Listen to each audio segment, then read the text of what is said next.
Se você disser que eu desafino amor, saiba que sem mim provoca imensa dor. Isso é música, mas Oliver Sacks já dizia que quem canta desafinado, para si desafinado está. E onde será, Carlos Cunha, que você vai querer chegar com essa conversa no Voz em Cena? É só esperar a vinheta.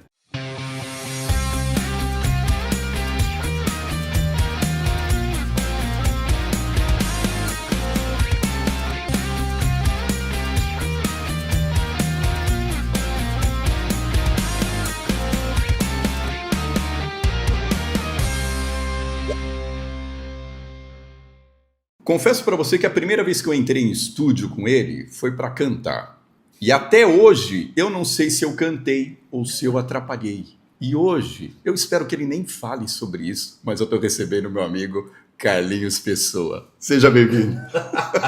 Ô, Carlão, que prazer imenso estar aqui com vocês, né? Um grande abraço a todo o pessoal que está acompanhando aí o Voz em Cena. E, rapaz, foi maravilhoso, Carlão, foi lindo. A gente estava num clima muito bom, né? Aquele dia no estúdio, e gravamos muito bem também. E foi muito bom, poxa, você que está sendo mal com você. Foi muito legal, foi muito gostoso. Carlinhos é instrumentista, cantor. Como é que você começou a carreira, Carlinhos? Rapaz, ó, se eu for falar assim, a partir do momento que eu comecei a ganhar dinheiro com música, aí a gente fala um pouquinho mais pra cá, né? Mas eu comecei a cantar bem antes, né? Tipo, a partir dos 13, 14 anos eu já estava cantando, entendeu? Só que aí era mais brincadeira, bandinha de garagem, lá em São Paulo, né, ainda. E então, assim, eu morava em São Paulo. Aí depois, lá com os meus 15, 16 anos, eu já estava aqui na região, né? Jundiaí, Louveira e tal. E aí sim, aí eu comecei a já fazer show remunerado, vamos dizer assim, né? Legal. Peguei a banda Tubo de Ensaio, que inclusive ganhou um festival aqui em Jundiaí, né? Em 85, ali no Bolão. Fizemos o Bolão ali, foi muito legal. Pegamos em primeiro lugar. E aí começou tudo, né, caramba? Foi muito legal, assim. Aí fiz aula de canto, tudo, né? Comecei minhas aulas aqui também, em Jundiaí, ali no Conservatório Modelo, que ficava ali na Vigário JJ Rodrigues. Me formei ali, né, em canto, fiquei acho que 5 anos ali. Foi muito legal. Me formei em canto lírico e canto popular. Meu, que muito bacana isso. Muito legal. E aí você participou também de bastante banda de baile, né? Que dá um... Banda de baile, entrei na banda do Brejo, né, de Valinhos. Meu abraço à banda do Brejo, pessoal da banda aí. Depois da banda do Brejo, eu fui para a banda Santa Maria de São Paulo, né, trabalhei com a banda Kremlin também, que é uma grande banda de São Paulo. E depois voltei para a banda do Brejo, e estou lá até hoje, né? Fizemos Festa do Figo agora, o encerramento da Festa do Figo, foi muito legal. Lotado, muita gente, foi muito bom, estamos aí. E na família, Carlinhos, tinha alguém já que já era artista? Você se inspirou em alguém ou você se falou assim, descobri meu talento, vou atrás dele? Rapaz, o único louco era eu, foi eu mesmo. Não, e o mais engraçado, né? Não teve ninguém nem antes e nem depois de mim. Eu não sei se isso é legal ou é ruim, né? Porque, poxa, pessoal... Eu até soube de alguns primos que tentaram, assim, né? Fizeram, acho que, aula de música e tudo, mas, assim, não quiseram ir para frente. Não, minhas filhas, né? Chegaram a fazer um pouquinho de aula de piano, violão, né? Mas, assim, partiram para a área da saúde mesmo, né? Enfermagem, odonto, essas coisas, assim. Mas não quiseram fazer, não. Mas, enfim, sei lá, eu acho que é uma coisa que está dentro da gente, né? Eu, desde pequenininho, né, minha mãe e meu pai sempre diziam para mim, né? Poxa, você começou com 6, 7 anos, você já ficava cantando no meio da família, assim, entendeu? Na sala, assim, às vezes cantava, às vezes ia para os lugares, para as festas, nas casas de parentes, chegava lá e ficava cantando, né? E aí eu falei, pô, então é uma coisa que já está em mim, pouquinho já antes, né? E aí depois eu acabei levando a sério e fui estudar, né? Fui me formar, entendeu?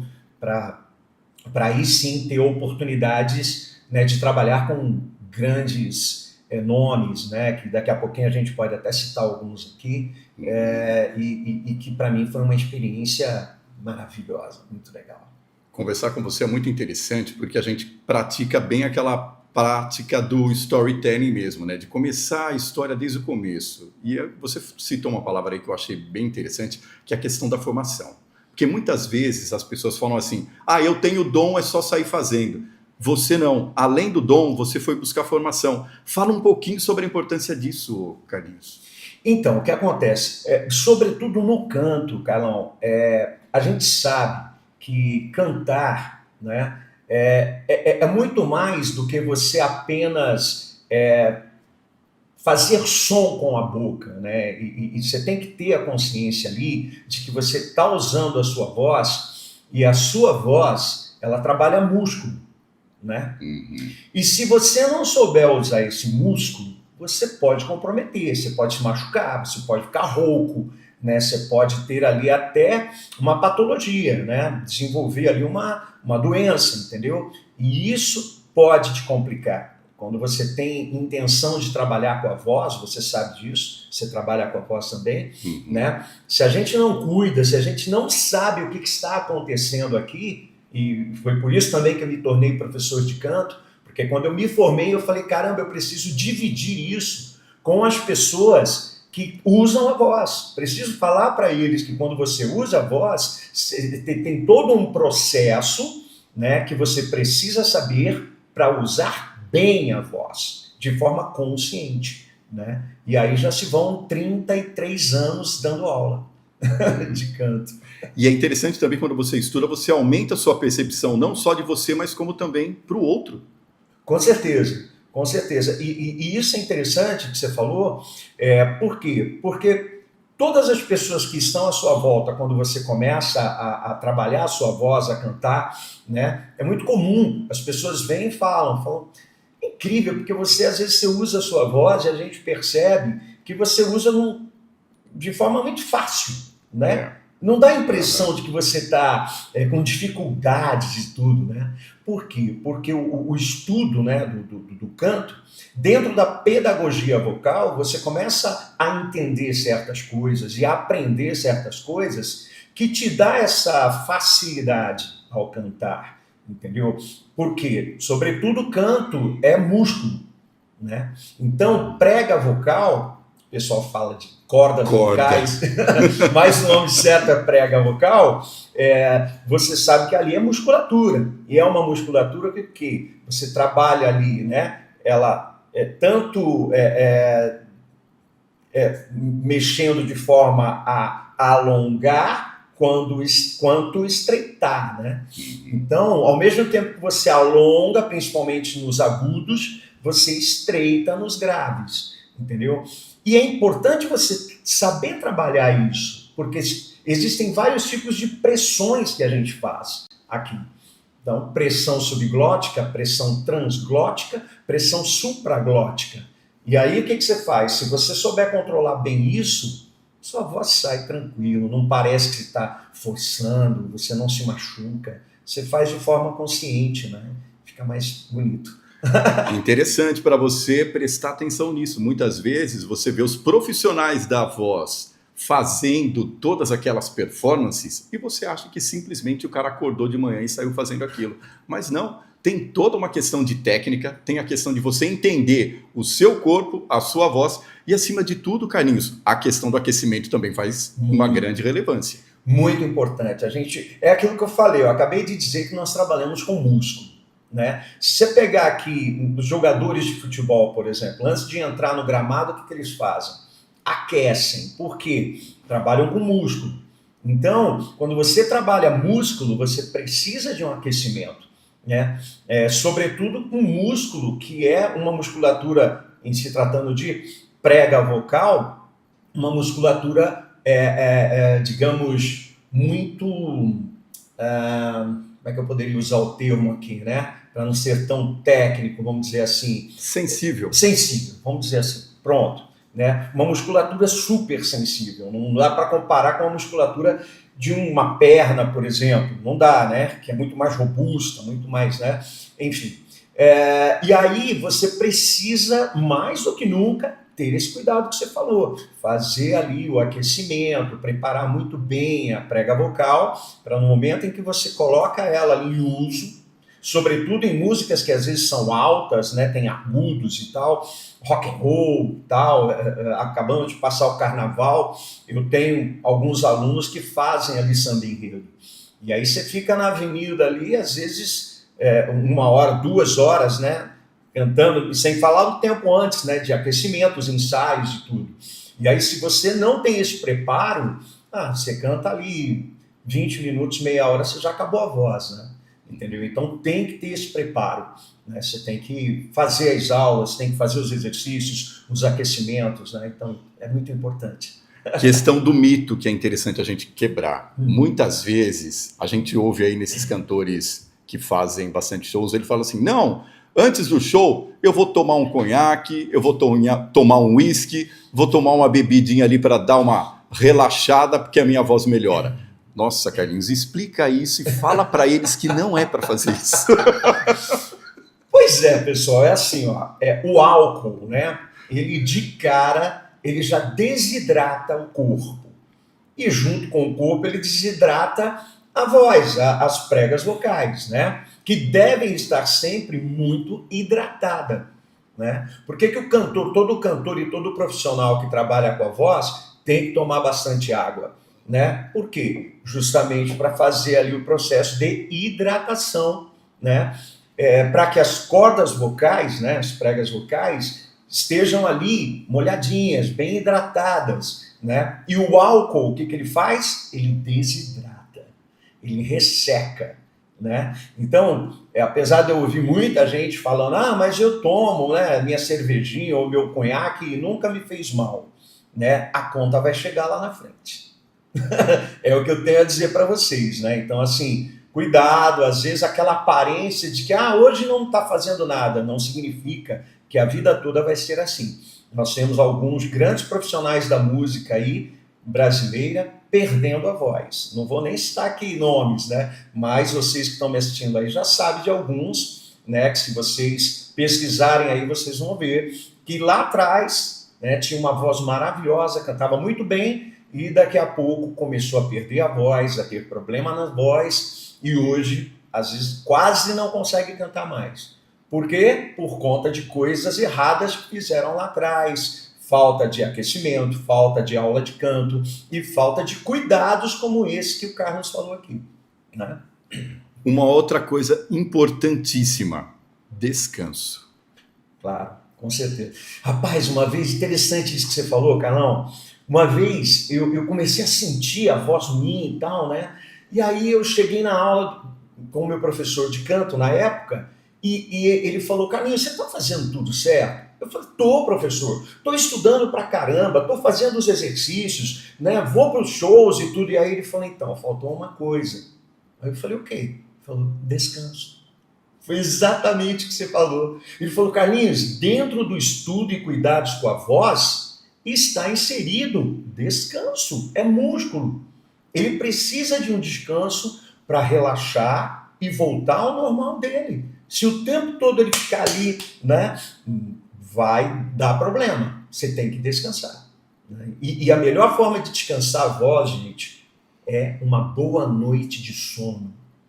Tá? Cuidado, existem muitas receitinhas que dão por aí. Faz isso, faz aquilo com a voz. Não tem algo melhor do que você ter uma boa noite de sono, né, para descansar, fazer a musculatura, né, voltar ao natural dela, relaxar, né, e aí sim você cuida bem da voz.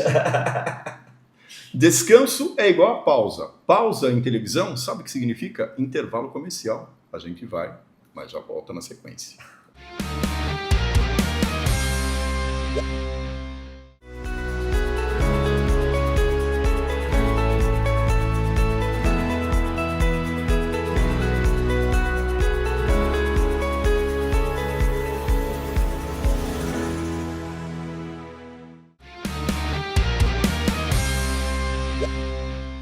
Voltando com esse nosso segundo bloco, você viu que lá no comecinho a gente falou sobre preparação, falou sobre estudo, Nesse segundo bloco, a gente vai começar falando sobre os grandes gurus que ensinam você a cantar maravilhosamente bem. Existe isso, Carlinhos? Então, existem alguns gurus, né, que precisam se informar melhor, né, e se atualizar dentro da pedagogia vocal, dentro da ciência vocal. Isso é um perigo, né? Porque da mesma forma que nós temos aí grandes profissionais, né, grandes professores de canto e tudo na internet, nós também temos aqueles, né, que falam, né, se auto-intitulam como muito bons professores, né? Porém, a gente percebe ali, seguindo, né, e vendo o conteúdo, né, desses professores, né, que eles precisam se atualizar, né? Hoje, as informações vêm de uma forma muito rápida, né, Carlão? Principalmente com essa questão da internet hoje, né? E aí você precisa se atualizar, porque senão o que acontece? Começa a vir coisas novas e você não está sabendo, você começa a falar besteira na internet, né? E vira e mexe eu vejo acontecer coisas assim, né? E aí você olha e fala, oh meu Deus, como assim?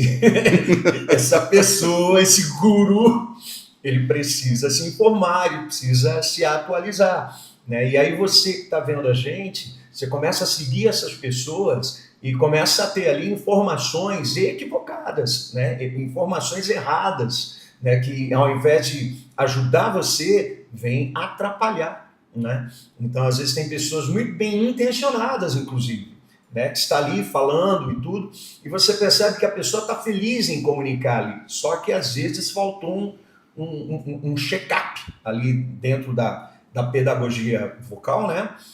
Que a pessoa não teve. As coisas mudam muito rápido hoje em dia, né? A ciência vocal, ela está assim numa velocidade gigante. Então, se você não está todo dia ali investigando, pesquisando, né, você acaba realmente trazendo uma informação equivocada, né? Então, isso é importante. Se atualizem. Exatamente, essa questão de atualização é muito importante, que outro dia eu vi no Instagram também, você rolando o feed lá, passando o scroll, uma pessoa ensinando um locutor a ter a voz mais grossa. Eu falei, gente do céu, para com isso. E aí, como que a gente, Carlinhos, consegue fazer todo esse filtro? Dá uma dica, porque é muito complicado, porque hoje em dia a sociedade da informação é muita informação e pouco conteúdo de relevância. Dá uma dica aí para o pessoal saber filtrar isso daí. Exatamente. Olha, uma forma interessante de você ter ali a certeza de que aquele material, aquele conteúdo, né, ele tem ali verdade, vamos dizer assim, é você estar fazendo um check-up, né, ali na própria internet, vendo a fonte, né, da onde vem essa informação. Então, consulta. Bom, o que esse profissional está falando, será que tem verdade nisso? Né? Então, você vai, consulta, né, dentro de profissionais, por exemplo, que trabalham diretamente com a medicina. Né? Por exemplo, para nós que trabalhamos com a voz, né, qual que é o profissional que está ali num patamar alto, dentro daquilo que podemos chamar de cuidados com a voz? Otorrino. Né? Então, nós temos ali médicos, né, otorrinos, que podem tirar essa dúvida sua. Né? Então, não sigam apenas professores de canto, mas sigam também otorrinos, sigam fonoaudiólogos, de preferência, faça amizade com alguns deles. Entendeu? Por quê? Porque no momento desse que o Carlão falou, você vai ali e faz a pergunta, escuta, eu estou seguindo aqui fulano, e ele falou isso aqui, dentro da pedagogia vocal ou dentro da ciência vocal, né? Isso realmente tem fundamento, doutor, ou não? Né? Pega ali um profissional sério, que você vê que tem ali um material que você sabe que tem atualização no material dele, e ali você pergunta, tira a dúvida. Isso é muito importante. Né? Então, nós temos ali a associação, né, dos otorrinos laringologistas de São Paulo, a Associação dos Otorrinos Laringologistas do Brasil, né? Dentro dos professores de canto, nós temos a Procanto, né? A Procanto, que é uma instituição que associa os professores de canto do Brasil inteiro, né? Então, assim, são locais onde você pode, instituições que você pode ter ali a certeza de que tem verdade ali. Eles não vão querer, né, enganar você. Então, procure essas entidades, né, para que realmente você tenha certeza de que o que você está consumindo ali tem verdade naquilo. Muito interessante também ter trazido o Carlinhos aqui, porque nós trabalhamos praticamente com a mesma metodologia, que é, primeiro, conhecer o aluno, ver o objetivo do aluno e depois, acima de tudo, focar exatamente naquilo que o aluno está precisando e naquilo que o aluno está almejando. Você, inclusive, tem a oportunidade de gravar ou estudar os alunos que vão para a área musical também, partir para musical, para a área de performance. Como que é o tratamento que você dá para esse pessoal também, Carlinhos? Que existe uma coisa dentro dos meus cursos. Uma coisa é a pessoa querer otimizar uma reunião, outra coisa é uma pessoa dar uma palestra. Então, existem várias performances ali dentro. Como que é treinar um cara que está querendo só tocar num barzinho ou treinar um cara que está afim de ir para um musical? Exatamente. Existem sim as diferenças, né? Como eu acabei de citar ali. Eu não posso trabalhar, né, um cantor que vai fazer apenas bossa nova num barzinho, da mesma maneira que eu vou fazer um cantor que canta rock and roll, né, e às vezes heavy metal, thrash metal, né? A forma de você trabalhar a voz de um cara que canta bossa nova, o outro que canta heavy metal e o outro que faz musicais, como você disse, são formas diferentes de você abordar ali, né, na aula os exercícios e tudo, né? Então o pessoal que hoje faz musicais, né, nós temos ali pelo menos 2 tipos de técnicas que são usadas em musicais, né, que é o famoso belting, que é uma técnica de musical, né? O legit, que é o legitimate voice, né? Que também é uma técnica para musicais, né? E normalmente musicais, Carlão, esses cantores eles não ficam parados. Por quê? Porque é teatral o negócio. Musicais, quando você recebe um aluno de musical, você tem que ter a certeza, né, que aquele aluno ele vai ter movimentos. Por quê? Porque ele vai estar no palco de teatro. Teatro é movimento, é muita expressão, tanto corporal quanto facial, né? Às vezes tem coreografia, dança, entendeu? Então você tem que preparar aquele aluno sabendo de que ele vai ter ali muito movimento, né? Então você tem que trabalhar, por exemplo, a respiração dele, de maneira que não fique ofegante, né? Porque senão, pelos movimentos que ele vai fazer ali, compromete o canto, porque ele começa... Por tanto movimento que ele tem, então você tem que considerar isso quando você pega um aluno de musical, né? E aí existe uma coisa que alguns professores têm, né? E eu já tive também, depois eu acabei não pegando tantos alunos de musicais, eu acabei não tendo hoje, né? Mas eu já tive na minha sala de aula aquela cama elástica jump, né? Pequenininha, redonda assim. Sim. E dependendo do musical que o meu aluno estava fazendo, eu fazia ele cantar pulando em cima daquela cama elástica. Existem algumas cantoras brasileiras que faziam isso. A Daniela Mercury cantava na esteira. Isso. E agora a Taylor Swift também, ela faz algumas performances dela cantando, fazendo um ensaio com banda e na esteira. Exatamente. Por quê? Porque você tem que ter condicionamento físico, de modo que você não venha a ficar com a voz ofegante no palco.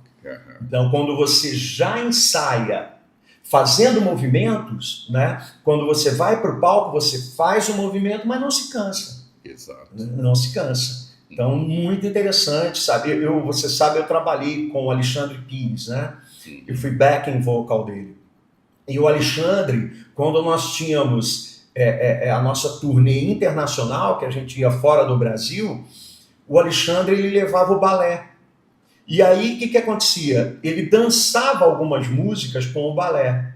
E, rapaz, ele tinha uma preparação física tão grande que eu ficava no palco olhando para ele, ele terminava tudo aquilo que ele fazia com o balé e você não ouvia dele, nada. Ele chegava no microfone falando normalmente, eu falava, caramba, mas que preparo físico ele tem, né? Interessante isso, né? E necessário. Carlinhos, muito obrigado pela sua participação, enriquecendo cada vez mais o nosso programa. Esse é o nosso objetivo, trazer pessoas que realmente têm relevância dentro do segmento onde atuam. E você, meu irmão? Obrigado, Carlão. Tá dentro Obrigado do meu coração. a todos. E agora colocando também a sua voz em cena. Muito obrigado. É isso.